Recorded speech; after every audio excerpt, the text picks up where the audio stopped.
الحمدللہ رب العالمین والصلاة والسلام علی سید الانبیاء والمرسلین اما بعد فاعوذ باللہ من الشیطان الرجیم بسم اللہ الرحمن الرحیم۔ میں نے آپ کو بولا تھا وہ حزب البحر شریف اچھی طرح سے یاد کر لینا، وہ آپ نے اچھی طرح سے یاد کیا ہوگا، ترجمہ بھی ذہن میں رکھنا ہے، اسی لیے میں آپ کو کروا رہا ہوں کہ اس کی برکتیں کتنی ہیں۔ آگے کرتے ہیں ہم شاہت الوجوہ شاہت الوجوہ شاہت الوجوہ۔ یہ جب 3 مرتبہ کہنا ہے تو ہر مرتبہ زمین پر ہاتھ لگا کر اس طرح کرنا ہے، یہ ہے نا، زمین پر ہاتھ لگا کر اس طرح کرنا ہے، اور ذہن میں جس چیز کے لیے بندہ پڑھ رہا ہو وہ نیت ہو، چاہے ایک چیز کے لیے پڑھ رہا ہو تو ایک چیز کی نیت ہو، 10 چیزوں کے لیے پڑھ رہا ہو تو 10 چیزوں کو ذہن میں حاضر رکھ کے شاہت الوجوہ شاہت الوجوہ شاہت الوجوہ بندہ کرے، صحیح ہے۔ شاہت الوجوہ چہرے بگڑ گئے، شاہت الوجوہ چہرے بگڑ گئے، چہرے بگڑ گئے۔ وعنت الوجوہ للحی القیوم، اور رب حی و قیوم کے لیے چہرے جھک گئے۔ وقد خاب من حمل ظلم، اور یقیناً وہ ناکام رہا جس نے اپنے اوپر ظلم کیا۔ توسین توسین میم حامیم عین سین، کافی حروف مقطعات ہے، آپ کو پتہ ہے۔ مرج البحرین یلتقیان، جس نے 2 سمندر جاری کیے، یلتقیان وہ آپس میں ملتے ہیں۔ بینہما برزخ لا یبغیان، ان کے درمیان میں پردہ ہے، حد سے تجاوز نہیں کرتا، وہ ملتے نہیں، تجاوز نہیں کرتا۔ آگے حامیم حامیم حامیم حامیم حامیم حامیم حامیم حامیم ہم الامر وجاء النصر فعلینا لا ینصرون، معاملہ گرم ہو گیا اور خدا کی مدد آ گئی ہم پر، چنانچہ ہمارے خلاف ان کو مدد نہیں ملے گی۔ فعلینا لا ینصرون، ہمارے خلاف ان کو مدد نہیں ملے گی۔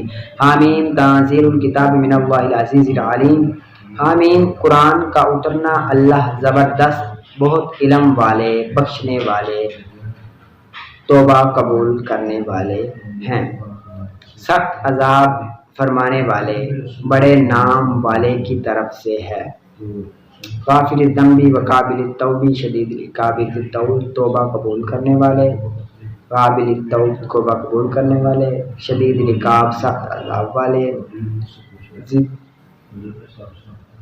بڑے نام والے کی طرف، شدید العقاب ذی الطول بڑے نام والے کی طرف سے ہیں۔ لا الہ الا ہوا الیہ المصیر، اس کے سوا کوئی بادشاہت نہیں، کوئی عبادت کے لائق نہیں، اور اسی کی طرف لوٹنا ہے۔ بسم اللہ بابنا تبارک حیطاننا یاسین سقفنا قاف ہا یا عین صاد کفایتنا حامیم عین سین کاف حمایتنا فسیکفیکہم اللہ وہو السمیع العلیم۔ بسم اللہ ہمارا دروازہ ہے، سورہ تبارک ہماری دیوار ہے، سورہ یاسین ہماری چھت ہے، قاف ہا یا عین صاد ہماری کفایت ہے، حامیم عین سین قاف ہماری پناہ گاہ ہے، ان کے مقابلے میں تمہیں اللہ کافی ہے۔ وَهُوَ السَّمِيعُ الْعَلِيمُ، اور وہ سننے والا جاننے والا ہے۔ یہ جو آیت ہے اگر بندہ 1 مرتبہ پڑھے، 2 مرتبہ، 5 مرتبہ پڑھے تو پھر 3 مرتبہ یہ آیت بھی پڑھنی پڑے گی، اور آگے جتنے بھی ہیں سیکھے وہ 3 مرتبہ پڑھنے پڑیں گے۔ اور اگر بندہ ہر روز چلے کے علاوہ، زکوٰۃ نکالنے کے علاوہ اگر ہر روز 40 مرتبہ پڑھے چڑھتے پھرتے تو ان کو 1 مرتبہ پڑھ لینا کفایت کرے گا۔ اگر 40 سے کم پڑھے تو پھر 3 مرتبہ پڑھنا ان کو ضروری ہے، صحیح ہے۔ آگے ستر العرش مسبول علینا وعین اللہ ناظرۃ الینا بحول اللہ لا یقدر علینا واللہ من ورائہم محیط بل هو قرآن مجید فی لوح محفوظ فاللہ خیر حافظا وہو ارحم الراحمین۔ عرش کا پردہ ہم پر لٹکا ہوا ہے اور خدا کی نگاہ ہمیں دیکھ رہی ہے، خدا کی مدد سے ہم پر غالب نہ آ سکیں گے، اور اللہ ان کو گھیرے ہوئے ہیں۔ یہ مذاق نہیں بلکہ یہ قرآن مجید لوح محفوظ میں ہے۔ پس قرآن اللہ بہترین حفاظت کرنے والا اور وہ سب سے بڑھ کر رحم کرنے والا ہے۔ ان ولی اللہ الذی نزل الکتاب وهو یتولی الصالحین، بے شک میرا پروردگار اللہ ہے جس نے کتاب نازل کی، وہی نیکیوں کا مددگار ہے۔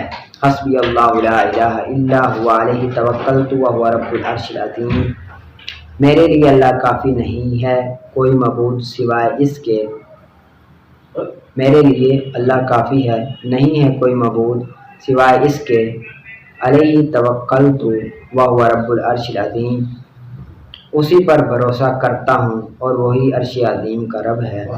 بسم اللہ الذی لا یضر مع اسمہ شیء فی الارض ولا فی السماء وهو السمیع العلیم، جس کے نام کی برکت سے زمین و آسمان میں کوئی چیز بھی نقصان نہیں پہنچا سکتی، وہ سننے والا اور علم والا ہے۔ ولا حول ولا قوۃ الا باللہ العلی العظیم، اور نہ کوئی برائی سے بچنے کی طاقت ہے اور نہ ہی کوئی نیکی کرنے کی قوت ہے مگر اللہ برتر عظیم کے فضل سے ہے، اللہ برتر عظیم کے فضل سے ہی سب کچھ ہے۔ وصلی اللہ علیہ سیدنا محمد وعلی آلہ وصحبہ وسلم، اور اے اللہ تو رحمت و سلامتی نازل فرما ہمارے سردار محمد صلی اللہ علیہ وسلم پر اور ان کی آل اور اصحاب پر، اور تمام تعریفیں اللہ رب العالمین کے لیے ہیں۔ صحیح ہے، اس کو آپ نے اچھے انداز میں محنت کر کے یاد کر لینا ہے، اچھے انداز میں اس کو آپ نے پڑھ بھی لینا ہے اور یاد بھی کر لینا ہے تمام کو۔ صحیح ہے، پھر میں آگے آپ کو بتاؤں گا اس کا طریقہ کرنے کا، اس کو یاد کر لینا۔ آگے حدیث ضعیف، یہ حدیث ضعیف جس میں حدیث صحیح اور حسن کی شرائط نہ پائی جائے۔ حدیث صحیح کی وہ تمام شرائطیں اور حسن کی یعنی کہ ضبط راوی میں سے بھی کوئی شرط نہ پائی جائے تو وہ حدیث ضعیف کہلاتی ہے۔ صحیح ہے، یہ مثال اور مسئلہ سے اس کی مطابقت آپ نے کر لینی ہے۔ اور یہ حدیث ضعیف جو ہے یہ فضائل اور مناقب کے اندر ترغیب و ترہیب میں یہ حدیث پر عمل کرنا، فضائل میں عمل میں یہ عمل کرنا جائز ہے، لیکن جب معاملہ حرام حلال کا ہو، عقائد پر کوئی بات معاملی ہو تو پھر ہم اس پر عمل نہیں کریں گے حدیث ضعیف پر۔ ہاں اگر فضائل میں یا مناقب میں ہے تو یہ حدیث پھر چل جائے گی۔ آگے حدیث ضعیف کی مختلف حیثیتوں سے کئی قسمیں ہیں، ان میں سے چند ایک یہ ہے: مرسل، منقطع، معدل، معلق، مدلس، شاذ، منکر، مضطرب، مغلوب، مدرج، مصحف، محرف، معلل، متروک، موضوع۔ یہ حدیث ضعیف کی قسمیں، ان چودوں کو آپ نے اچھی طرح سے اچھے انداز میں آپ نے ان کو یاد کرنا ہے، یہ نام یاد کر لینا، پھر ہمیں اس کی آگے وضاحت اور تفصیل پڑھ لیں گے۔ صحیح ہے، آگے آپ نکالیں شرح عقائد کا۔ وفی دعاء الاحیاء للاموات، اور زندوں کا دعا کرنا مردوں کے لیے، وصدقۃہم، اور زندوں کا صدقہ دینا، عنہم، مردوں کے لیے، نفع لہ، ان کے لیے نفع بخش ہے، یعنی کہ زندہ بندہ اگر مردوں کے لیے دعا کرے، ایصال ثواب کرے تو ان کے لیے نفع بخش۔ اس میں بڑی ساری احادیثیں ہیں اور یہ ہم پڑھتے بھی رہتے ہیں، عام ہیں، کوئی یعنی کہ عام پڑھتے رہتے ہیں، کافی ساری ہیں احادیث۔ واللہ تعالی یجیب الدعوات ویقضی الحاجات، اور اللہ تعالیٰ قبول کرتا ہے دعاؤں کو اور حاجات کو پوری کرتا ہے۔ اللہ تعالیٰ کے قول کی وجہ سے اللہ تعالیٰ نے ارشاد فرمایا ادعونی استجب لکم، تم مجھ سے مانگو میں تجھے دوں گا۔ اور رسول نے فرمایا کہ اللہ تعالیٰ بندے کے لیے دعاؤں کو قبول کرتا ہے کہ جب تک وہ گناہ کی دعا نہ مانگے یا قطع تعلق کی دعا نہ مانگے، رب تعالیٰ قبول کرتا ہے۔ اختلاف ہے مشائخ کا اس بارے میں کہ آیا کہ کافر کی دعا بھی قبول ہوتی ہے کہ نہیں ہوتی، تو بعض تو کہتے ہیں کہ کافر کی دعا قبول ہوتی ہے، لیکن جمہور کا مذہب یہی ہے کہ کافر کی دعا قبول نہیں ہوتی، اور ان کی دلیل یہ ہے کہ اللہ تعالیٰ نے قرآن پاک میں ارشاد فرمایا کہ وہ دعاء الکافرین الا فی ضلال، کے کافر کی دعا قبول گمراہی کے سوا کچھ نہیں ہے کہ ان کی دعا قبول نہیں ہوتی۔ یہاں پر ایک بات ذہن میں رکھنا کہ جب بھی اختلافی مسئلہ ہو تو اس میں ہر صورت آپ کا موقف جمہور ہی کی طرف ہونا چاہیے، یعنی کہ جو موقف جمہور کا ہو وہی موقف کو اختیار کرنا چاہیے، جمہور سے ہٹنا نہیں چاہیے، بعض کا قول نہیں لینا چاہیے، جمہور کا ہی موقف کو لینا چاہیے۔ عقائد میں تو جمہور کا ہی موقف کو استعمال کرنا چاہیے۔ ایک تو ان کی دلیل یہ ہے کہ رب تعالیٰ کافروں کی جو دعا ہوتی ہے وہ گمراہی کے علاوہ کوئی نہیں ہے، اور دوسری دلیل ان کی یہ ہے کہ کافر جو ہوتے ہیں وہ رب تعالیٰ سے دعا ہی نہیں کرتے، کیونکہ وہ رب تعالیٰ سے ہے ہی نہ امید. وہ رب تعالیٰ کو اگر دعا کرتے بھی ہیں تو تب بھی وہ شریک ٹھہرا کر دعا کرتے ہیں، ڈائریکٹ رب تعالیٰ سے دعا نہیں کرتے. اسی وجہ سے ان کی دعا قابل قبول نہیں. اور بعض جو ہیں کہتے ہیں کہ نہیں کافروں کی دعا قبول ہوتی ہے، تو وہ دلیل یہ پیش کرتے ہیں کہ ابلیس نے رب تعالیٰ سے عرض کی کہ ربی انصرنی، کہ رب تعالیٰ مجھے مہلت دو قیامت تک. تو رب تعالیٰ نے فرمایا انک من الناظرین، کہ تجھے مہلت دی قیامت تک. تو اس کی طرف جو گئے ہیں وہ ابو القاسم حکیم ہیں اور ابو نصر دبوسی ہیں. انہوں نے ان کی طرف کیا کہ ان کی دعا، یعنی کہ اس پر قیاس کرتے ہوئے کہا کہ کفار کی دعا قبول ہوتے ہیں. وما اخبر به النبی من اشراط الساعہ، کہ یقین رکھے ان چیزوں کا جن کی نبی کریم صلی اللہ علیہ وسلم نے قیامت کی نشانیوں کے بارے میں خبر دی، ان کا بھی یقین رکھنا یہ بھی ضروری ہے. قیامت کی علامتوں کو جب آپ نے بتایا کہ دجال کا نکلنا، زمین جانور کا زمین پہ چلنا، یجوج مجوج کا آنا، حضرت عیسیٰ علیہ السلام کا آسمان سے اترنا، سورج کا طلوع ہونا مغرب میں، یہ حق ہے اور یہ صادق ہے. اس پر یقین رکھنا بھی ضروری ہے. جو اس کا انکار کرے وہ بھی کیا ہے، کافر ہے. اور اس میں جو احادیثیں ہیں یہ کافی ساری مروی ہے اور بہت ساری کتابوں میں، تفسیر کی کتابوں میں، تاریخ کی کتابوں میں اور بھی کتابوں میں یہ کیا ہے، موجود ہیں. صحیح، ان کو اپنے یاد کر لینا. آگے نکالیں آپ اصول الشاشی کا. اصول الشاشی کا تھا ومثال الثانی وهو ما يتضمن تغییر حکم من احکام النص ما یقال. یہاں سے جو دوسری شرط تھی قیاس کی دوسری شرط کیا تھی؟ قیاس کی دوسری شرط یہ تھی، قیاس کی دوسری شرط یہ تھی کہ ہم نے قیاس کے ذریعے کوئی حکم نکالا ہے، تو آیا کہ اس حکم کے ذریعے قیاس کے اندر کوئی زیادتی یا کمی آئی ہے تو ہم قیاس کو چھوڑ دیں گے، نص پر عمل کریں گے. تو اب دوسری جو شرط تھی اس کی مثالیں یہاں سے پیش کریں گے. وَهُوَ مَا يَتَضَمَّنُ تَغْيِيرُ حُکْمٍ، کہ جو مستلزم ہو حکم کو تبدیل کرنا، نص کے حکم میں سے، نص کے احکام میں سے کسی حکم کو تبدیل کرنے میں مستلزم نہ ہو. اگر مستلزم ہو تو پھر اس پر ہم عمل نہیں کریں گے. اس کی مثال دیں گے. کہا النیۃ شرط فی الوضوء بالقیاس علی التیمم فإن هذا یوجب تغییر آیۃ الوضوء من الاطلاق الی التقیید وکذالک.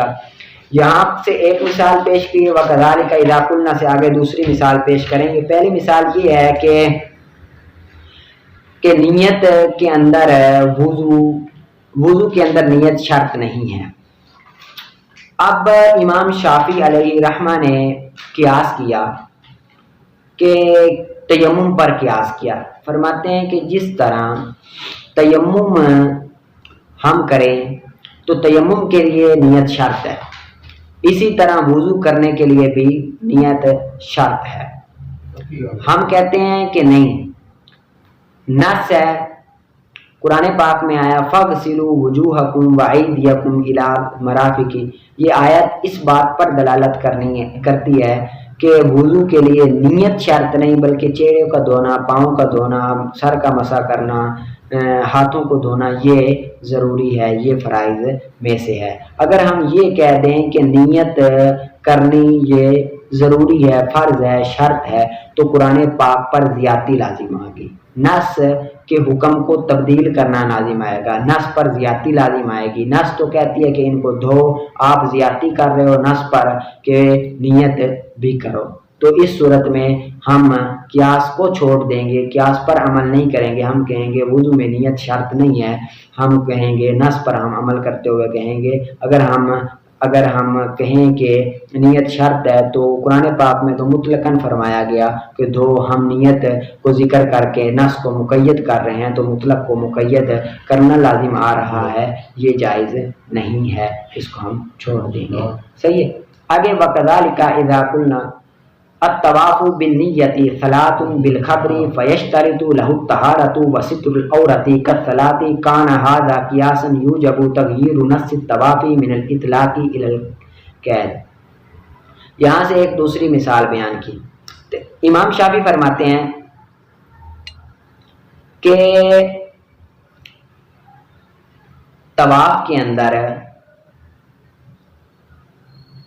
طواف میں طہارت اور ستر عورت یہ شرط ہے،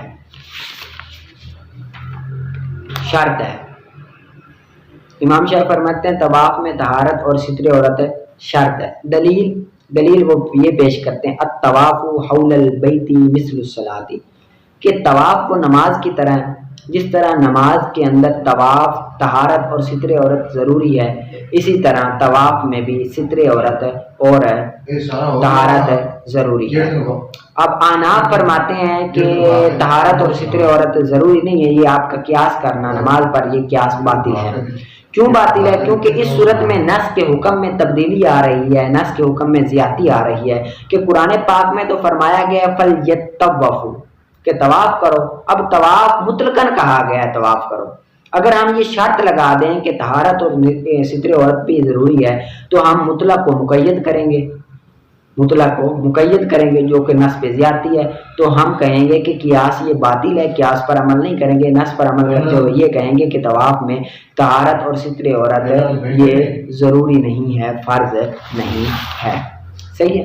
اب ترجمہ کرتے ہیں مثل الثانی وہو ما یتضمن تغییر حکم من احکام النص، دوسری ثانی کی مثال وہ یہ کہ مستلزم ہو نص کے حکم میں سے حکم کو متغیر کرنا، وہ جو کہے کہ نیت شرط ہے وضو میں قیاس کرتے ہوئے تیمم پر، کہ جس طرح تیمم طہارت کے لیے ہوتا ہے اس طرح وضو بھی طہارت کے لیے ہوتا ہے، جس طرح تیمم میں نیت شرط ہے وضو میں بھی شرط ہے، پس بے شک یہ واجب کرتا ہے آیت وضو کو تبدیل کرنا مطلق سے مقید کی طرف، کہ آیات وضو تو مطلق ہے مقید کر رہا ہے، یہ درست نہیں ہے، قیاس باطل ہے۔ اور اس طرح جب کہے کہ الطواف بالنیت صلاۃ، کہ طواف بیت اللہ کا یہ نماز ہی کی طرح ہے، بالخبر خبر کے ساتھ، یعنی کہ الصلاۃ یہ خبر ہے، بس شرط لگا دی اس کے لیے طہارت اور ستر عورت کی، جس طرح کہ نماز میں ستر عورت اور طہارت شرط ہے، پس ہوگا یہ قیاس واجب کرے گا نص طواف کو تبدیل کرنا مطلق سے مقید کرنے کی طرف، تو یہ بھی کیا ہو جائے گا؟ باطل ہو جائے گا۔ ہم اس پر عمل نہیں کریں گے، ہم کہیں گے کہ یہ خلاف ہے نص کے، لہذا نص پر ہی ہم عمل کریں گے۔ صحیح ہے، اس کو آپ نے اچھے انداز میں یاد کر لیں۔ آگے آپ نکالیں ہدایہ فالنیۃ فرض فی التیمم وقال ظفر لیس بفرض لأنه خلف عن الوضوء فلا يخالف في وصفه ولنا أنه ينبئ عن القصد فلا يتحقق دونه أو جعل طهورا في حالة مخصوصة والماء طهور بنفسه على ما مر، ثم إذا نوى الطهارة والاستباحة الصلاة أجزأه ولا يشترط نية التيمم للحدث أو للجنابة هو الصحيح من المذهب۔ اب یہاں سے یہ بات بیان کر رہے ہیں کہ تیمم میں نیت فرض ہے، یہ ہے، لیکن یہاں پہ امام ظفر اختلاف فرماتے ہیں، وہ فرماتے ہیں کہ تیمم میں نیت فرض نہیں ہے، وہ دلیل دیتے ہیں، وہ کہتے ہیں کہ تیمم یہ وضو کا خلیفہ ہے، تو جب وضو میں نیت فرض نہیں ہے تو تیمم میں بھی نیت فرض نہیں ہے۔ ہم کہتے ہیں کہ نیت یہ ارادے کو کہتے ہیں، قصد کو کہتے ہیں، بنیاد ہے، ارادہ ہے۔ اب جب نیت نہیں کریں گے تو تیمم ہوگا ہی نہیں، متحقق ہی نہیں ہوگا نیت کے بغیر۔ ایک دلیل یہ دیتے ہیں۔ دوسری دلیل دیتے ہیں کہ مٹی جو ہے، مٹی بذات خود طہور نہیں ہے، مطہر نہیں ہے، پاک کرنے والی نہیں ہے، جب ہم نیت کریں گے تو تب وہ پاک کرنے والی ہو جائے گی۔ مخصوص حالت میں وہ پاک کرنے والے ہو جائے گی۔ اور جو پانی ہوتا ہے وہ تو بذات خود مطہر ہوتا ہے، پاک کرنے والا ہوتا ہے، تو آپ کا قیاس کرنا پانی پر یہ قیاس مال فارغ ہے، قیاس درست نہیں ہے۔ پھر جب ترجمہ نیت کرنا فرض ہے تیمم میں، امام ظفر فرماتے ہیں کہ فرض نہیں ہے، کیونکہ یہ خلیفہ وضو کا پس نہیں مخالف ہوگا اس کے وصف میں۔ جس طرح کہ وضو میں نیت نہیں شرط ہے، اس طرح تیمم میں بھی نہیں ہے، وصف میں نہیں ہے، اصل میں نہیں ہے تو وصف میں نہیں ہے، وصف کی صحت میں بھی نہیں ہے۔ ہم کہتے ہیں کہ یہ بنیاد ہے قصد سے، ارادہ سے، پس نہیں متحقق ہوگا اس کے بغیر، یا بنایا گیا طہور مخصوص حالت میں اس کو بنایا، یعنی کہ مخصوص حالت میں ہی یہ پاک ہوتی ہے، پاک کرنے والی ہوتی ہے، ویسے نہیں ہوتی۔ اور پانی تو بذات خود پاک ہی ہے، اس پر جو بات گزر چکی ہے۔ پھر جب نیت کرے طہارت کی یا نماز کو مباح ہونے کی تو یہ کفایت کر جائے گا، یعنی کہ اگر بندے نے مطلقاً طہارت کی نیت کر لی پھر نماز پڑھ لیتا ہے تو یہ بھی جائز ہے، اگر مطلقاً نماز کی نیت کرے تو یہ بھی کفایت کر جائے گا، وہ پاک ہو جائے گا۔ اور نہیں شرط تیمم کی نیت کرنا حدث کے لیے یا جنابت کے لیے، اور یہی صحیح مذہب ہے، یعنی کہ بندے کے لیے یہ تو ضروری ہے کہ وہ بندہ پاکی کی نیت کرے کہ میں پاکی حاصل کرنے کے لیے تیمم کر رہا ہوں، یا یہ نیت کرے کہ میرے لیے نماز جائز ہو جائے اس لیے نیت کر رہا ہوں۔ یہ نیت کرنا ضروری نہیں ہے کہ میں حدث کے لیے نیت کر رہا ہوں یا میں جنبی ہوں اس لیے میں تیمم کر رہا ہوں، یہ نیت کرنا ضروری نہیں ہے، اور یہی صحیح مذہب ہے۔ یہ صحیح مذہب کہہ کے اعتراض کر دیا مصنف نے ابو بکر رازی کے قول کی طرف، انہوں نے فرمایا ہے کہ نیت تیمم کی طرف محتاج ہے، یعنی کہ تیمم کی نیت کرنا حدث کے لیے یا جنابت کے لیے ضروری ہے کہ وہ حدث ہے تو حدث کی نیت بھی کرے گا، بھائی میں حدث سے پاک ہونے کے لیے نیت کر رہا ہوں، یا جنبی ہو تو جنبی سے پاک ہونے کے لیے نیت کر رہا ہوں۔ ان کے قول سے اعتراض کر دیا ہوا صحیح من المذہب کہہ کے، صحیح ہے۔ فَإِنَّ تَيَمَّمٌ نَصْرَانِيٌّ يُرِيدُ بِهِ الْإِسْلَامُ ثُمَّ أَسْلَمَ لَمْ يَكُنْ مُتَيَمَّمًا عند أبي حنيفة ومحمد وقال أبو يوسف هو متيمم لأنه نوى قربة مقصودة بخلاف التيمم لدخول المسجد ومس المصحف لأنه ليس بقربة مقصودة ولهما التراب ما جعل طهورا إلا في حال إرادة قربة مقصودة لا تصح بدون الطهارة، والإسلام قربة مقصودة يصح بدونها بخلاف سجدة التلاوة لأنه قربة مقصودة لا تصح بدون الطهارة، وإن تودع لا يريد به الإسلام ثم أسلم فهو متودع خلافا للشافعي بنيادا على إشراط النية۔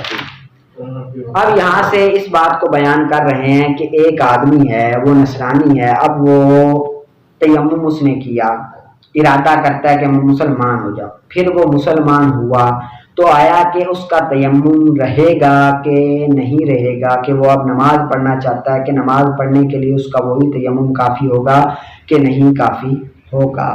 تو امام صاحب طرفین کے نزدیک تو تیمم وہ کافی نہیں ہوگا، لیکن امام ابو یوسف فرماتے ہیں کہ وہ تیمم کافی ہوگا کہ وہ اسی سے نماز پڑھ سکتا ہے۔ آگے دلیلیں بھی ذکر کریں گے۔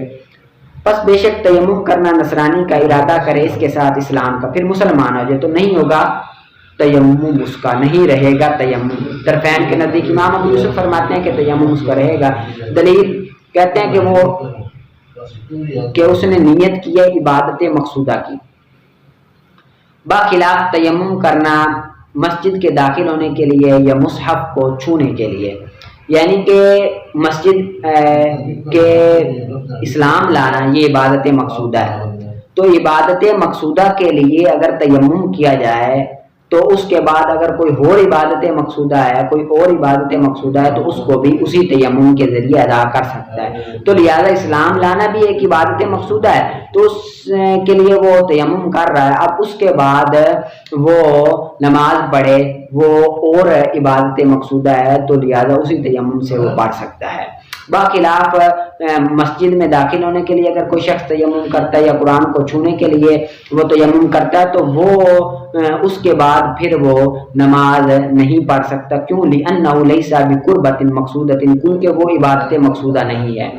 مسجد میں داخل ہونا، قرآن کو چھونا عبادت مقصودہ فرض نہیں ہے، تو لہذا وہ فرض نہیں ہے. اس کے ذریعے اور کسی یعنی کہ نیت کرتا ہے کہ میں قرآن کو چھوں گا یا مسجد کو داخل کروں گا، تیمم کرتا ہے. پھر اس کے بعد وہ کہتا ہے کہ میں اب نماز بھی پڑھ لوں، تو اب اس کا نماز پڑھنا اسی تیمم کے ساتھ یہ درست نہیں ہے، جائز نہیں ہے. وَلَهُمَا سے طرفین کی دلیل وہ کہتے ہیں التراب ما جعل طہورا الا فی حال ارادۃ قربۃ مقصودۃ لا تصح بدون طہارۃ. وہ کہتے ہیں کہ مٹی جو ہے وہ بن جاتی ہے طہور، یعنی کہ مطہر، پاک کرنے والی بن جاتی ہے، مگر مقصود حالت میں، ایک قربت مقصودہ کے وقت ایک مخصوص حالت میں بن جاتی ہے. تو نہیں صحیح اس طہارت کے علاوہ، تو نہیں صحیح ہوگی اس طہارت کے علاوہ، یعنی کہ غیر طہارت میں، بغیر طہارت سے جو چیز ادا ہو جاتی ہے اس میں وہ ادا نہیں ہوگی. یعنی کہ اس طرح سمجھے کہ ایک بندہ عبادت مقصودہ کے لیے وضو کرے، تیمم کرے، پھر عبادت مقصودہ کے لیے تیمم کر لے، اس کے بعد اگر کوئی اور چیز کر لیتا ہے، کوئی اور کام کر لیتا ہے، قرآن کو چھو لیتا ہے، تو قرآن کو چھونا جائز ہوگا. اگر وہ کرتا ہے ایسی چیز کے لیے تیمم کہ جو عبادت مقصودہ تو ہے لیکن اس کے لیے طہارت شرط نہیں ہے، اس کے لیے تیمم کر لیتا ہے. اب تیمم تو اس نے کر لیا اس چیز کے لیے جس کے لیے تیمم ضروری نہیں ہے، پھر بعد میں وہ چیز ادا کرتا ہے جس کے لیے تیمم ضروری ہے، تو وہ چیز ادا نہیں ہوگی اسی تیمم کے ساتھ جس کے لیے اس نے تیمم کیا تھا. یعنی کہ اگر ایک شخص ہے اس نے تیمم تو کیا مسلمان ہونے کے لیے، اب مسلمان ہونے کے لیے تیمم شرط تو نہیں ہے کہ وضو ہوگا، باوضو ہوگا تو پھر ہی وہ مسلمان ہو سکتا ہے، باوضو نہیں ہے تو وہ مسلمان ہو ہی نہیں سکتا. تو لہذا طہارت شرط نہیں ہے. جب طہارت شرط نہیں ہے تو اب جب مسلمان ہو گیا، مسلمان ہونے کے بعد وہ نماز پڑھتا ہے، تو اب نماز کے لیے طہارت شرط ہے. اب اسی تیمم سے یہ بندہ وہ نماز نہیں پڑھ سکتا، کیونکہ اس عبادت مقصودہ، مسلمان والی عبادت مقصودہ کے لیے طہارت و شرط نہیں تھی، طہارت شرط تھی نماز کے لیے، تو اس میں وہ کیا کرے گا؟ تیمم نیا کرے گا. ہاں اگر نماز پڑھتا ہے، نماز پڑھنے کے لیے اس نے تیمم کیا، اب یہ نماز پڑھنے کے لیے طہارت شرط ہے، اس کے بعد اب قرآن کو چھوتا ہے تو قرآن کا چھونا اس کا جائز ہوگا. کیوں چھونا جائز ہوگا؟ کیونکہ جس طرح طہارت شرط ہے نماز پڑھنے کے لیے، اس طرح قرآن کو چھونے کے لیے بھی طہارت شرط ہے. صحیح ہے. اب آئیں ترجمہ کرتے ہیں. مٹی بن جاتی ہے طہور، نہیں بنتی طہور مگر ایسی حالت میں جس میں وہ ارادہ کرے قربت مقصودہ کا ارادہ کرے تو تب بنتی ہے، ورنہ نہیں بنتی. اور نہیں صحیح اور نہ صحیح ہو طہارت کے بغیر، اور وہ عبادت مقصودہ طہارت کے بغیر صحیح بھی نہ ہو، تو اس کا تو پھر ٹھیک ہے. اور اسلام یہ عبادت مقصودہ تو ہے، یہ ہم مانتے ہیں اور صحیح ہے طہارت کے بغیر بھی، لیکن یہ عبادت مقصودہ ایسی ہے جو طہارت کے بغیر بھی ادا ہو جاتی ہے، بخلاف سجدہ تلاوت کے. سجدہ تلاوت یہ طہارت کے بغیر ہوتا نہیں ہے. اب سجدہ تلاوت کے لیے اس نے تیمم کیا، پھر وہ نماز پڑھنا چاہتا ہے تو وہ نماز پڑھ سکتا ہے. کیوں؟ کیونکہ سجدہ تلاوت کے لیے طہارت شرط ہے. اب جس چیز کے لیے طہارت شرط ہے اس کے بعد اب وہی چیز ادا کرتا ہے جس کے لیے طہارت شرط ہے، تو پھر وہی تیمم کفایت کر جائے گا. اب سجدہ تلاوت کے لیے جس طرح طہارت شرط ہے، نماز کے لیے بھی طہارت شرط ہے. اب سجدہ تلاوت کے لیے اس نے تیمم کیا، اب پھر نماز پڑھتا ہے تو ٹھیک ہے. اب اگر مسلمان ہونے کے لیے وہ تیمم کیا تو پھر بعد میں نماز پڑھنا چاہتا ہے اسی تیمم کے ذریعے، تو پھر نماز نہیں پڑھ سکتا۔ کیوں نماز نہیں پڑھ سکتا؟ کیونکہ مسلمان ہونے کے لیے طہارت شرط نہیں ہے، تیمم اور نماز پڑھنے کے لیے طہارت شرط ہے، لہذا اس نے وہ والا تیمم کیا ہے جس کے لیے طہارت شرط نہیں ہے۔ اب وہ چیز وہ عبادت مقصودہ نہیں کر سکتا جس کے لیے طہارت شرط ہے۔ صحیح ہے؟ کیوں؟ لِأَنَّهَا قُرْبَةٌ مَقْصُودَةٌ، کیونکہ وہ عبادت مقصودہ ہے اور نہیں صحیح طہارت کے بغیر۔ وَإِن تَوَدَّعَ، اور اگر وضو کرتا ہے، نہ ارادہ کرے اس کے ساتھ مسلمان ہونے کا، پھر وہ مسلمان ہو جائے، پس وہ وضو والا ہوگا، وضو والا ہوگا، وضو ہوگا اس کے لیے۔ امام شافعی اختلاف کرتے ہیں، امام شافعی فرماتے ہیں کہ نیت کی اہلیت ہی نہیں ہے، وہ کافر ہے۔ امام شافعی نیت کی شرط پر زیادتی کرتے ہیں، یعنی کہ اس کا وضو نہیں ہوگا امام شافعی کے نزدیک۔ کیوں وضو نہیں ہوگا؟ کیونکہ ان کے نزدیک تو نیت شرط ہے وضو کے لیے۔ جب ان کے نزدیک نیت شرط ہے تو وہ فرماتے ہیں کافر، چونکہ نیت کا اہل ہی نہیں ہوتا، نیت کی ولایت ہی اس کے پاس نہیں ہوتی، تو جب اس نے نیت نہیں کی تو اس کا وضو نہیں ہوا۔ اب وہ اسلام لے آتا ہے تو وہ وضو نہیں ہوگا۔ ہمارے نزدیک نیت شرط نہیں ہے، اس لیے اس کا وضو ہو جائے گا۔ صحیح ہے؟ فَإِن تَيَمَّمَ مُسْلِمٌ ثُمَّ ارْتَدَى وَالْعِيَاذُ بِاللَّهِ ثُمَّ أَسْلَمَ وَهُوَ عَلَى تَيَمُّمِهِ وَقَالَ زُفَرٌ يُبْطَلُ تَيَمُّمُهُ لِأَنَّ الْكُفْرَ يُنَافِي فَيَسْتَوِي فِيهِ الْإِبْتِدَاءُ وَالْإِنْتِهَاءُ كَالْمَحْرَمِيَّةِ فِي النِّكَاحِ وَلَنَا أَنَّ الْبَاقِي بَعْدَ التَّيَمُّمِ صِفَةُ كَوْنِهِ طَاهِرًا فَاعْتِرَاضُ الْكُفْرِ عَلَيْهِ لَا يُنَافِيهِ كَمَا لَوْ اعْتَرَضَ عَلَى الْوُضُوءِ وَإِنَّمَا لَا يَصِيرُ مِنَ الْكَافِرِ ابْتِدَاءً لِعَدْمِ النِّيَّةِ مِنْهُ۔ اس کو آپ نے اچھی طرح سے یاد کر لینا، آگے پھر صبح کریں گے، ٹھیک ہے؟ اچھے انداز میں پڑھ لیں۔